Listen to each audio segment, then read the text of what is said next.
You wrote a scathing review about I Ghostbusters. thought it was quite measured. It's just that everybody else was lying that they liked the movie when nobody really did. And then what happened?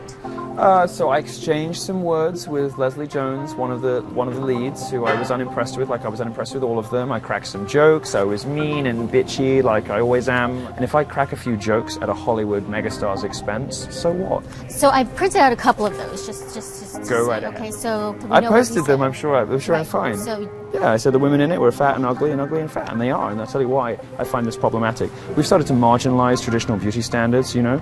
Now what we're expected to do is to celebrate body positivity and you know, that it's okay to abuse their bodies, to run the risk of horrible diseases and awful chronic conditions and to die sooner. That's horrible.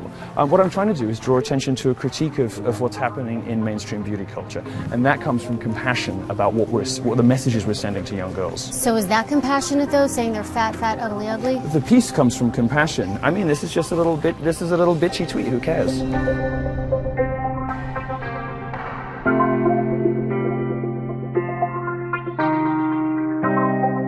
Okay, so according to Jack Dorsey, though, the tweets that followed after your review of Ghostbusters, it was just too much. There's no question that some of the things that were sent to her were horrible, but I'm not in the business of policing the 300 million people on Twitter. Now, I'm not going to endorse anything horrible that people said to her. Obviously, there were some things that were said to her that were disgusting, right? But I'm not in the business of language policing other people. I'm only responsible for what I say. And the things that you have presented to me, I'm perfectly happy to, I would say them again tomorrow. What would you say to Leslie Jones right now if you had an opportunity to sit with her, now that kind of the dust has settled a little bit? What would you say to her? I would say to her, you are a star of a Hollywood blockbuster.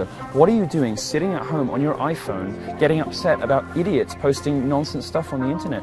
That's insane to me. So there's a bit of irony in this. I'm thinking about this 2012 op-ed that you wrote that I'm sure you've heard about. Yes, you all have the same research as you guys, because you all share I mean, it research. stuck out like come on, it was like a red flag. You wrote, the internet distances us from others and feeds the traits of sociopathy, saying perhaps what's needed now is a bolder form of censure after all. If people cannot be trusted to treat one another with respect, dignity, and consideration. You wrote that. I did. I think it's fair to say my feelings have evolved on that subject. And how did they evolve? Well, I think 4 years of being on Twitter and being on Facebook and watching how these companies operate, but also realizing that you know, the trolls often aren't the bad guys. Often the trolls are the only ones telling the truth.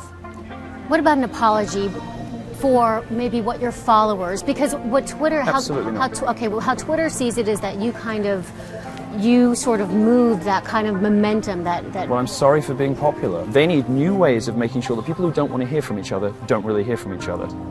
My purpose is to lob bombs. My purpose is to be a fire starter, right? In an outrage culture, I think the appropriate response is to be outrageous, because what I want to do is smash political correctness. I don't want everyone to be like me, but I think it's important that there are some people like me.